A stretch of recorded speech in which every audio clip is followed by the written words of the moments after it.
Clearly, the budget led to certain decisions being made of how the monster would be presented, but if you have good filmmakers, you make it work. Hey everyone, my name is Max Aaron James. This review of the movie The Last Voyage of the Demeter, written by Bragi F. Schutt and Zach Olowicz, directed by Andre Overdell. It is about a crew sailing to England and, as expected, your favorite vampire appears, and the favorite vampire, of course, being Dracula.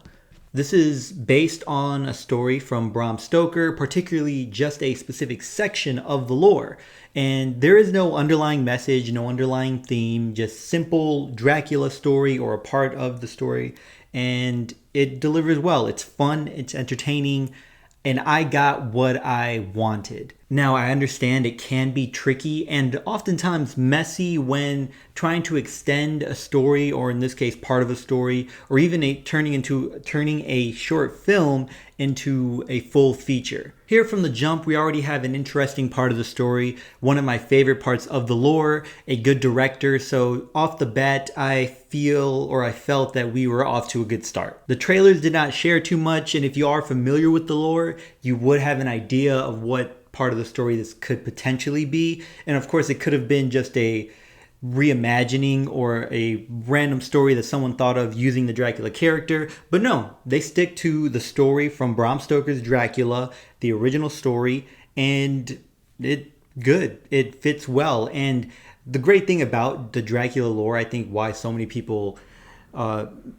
gravitate towards it, is because of how simple it is and how it transcends time, because it can be in any era. I've seen the 1930 Dracula several times.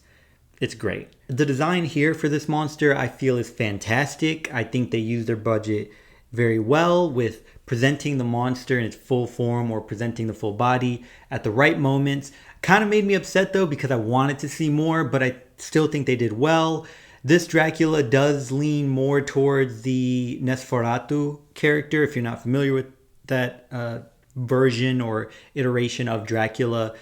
Pointy ears, at least on the face, it leans towards there, but at the same time, it does lean towards the Dracula that most of us Westerners are familiar with. And they do explain, well, you see how that is possible to mix the two together. Thrillers and horror projects that take place in a single location tend to be fun if done right, and so I was excited to see that here. And I was watching it, trying to figure out who's who based off the lore and what would happen, especially knowing how it would end.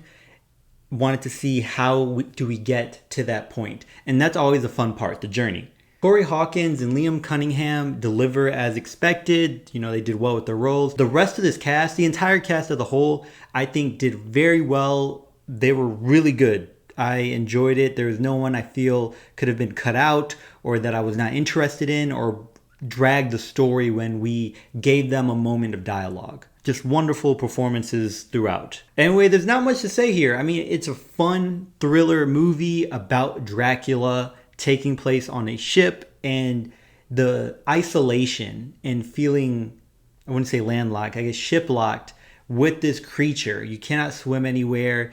And maybe if you try, you're in danger from whatever's in the sea or from this creature. It could probably come and get you anyway. I would recommend checking it out. It is a fun experience. Anyway, did you get a chance to watch it? What did you think about it? Please let me know in the comments below.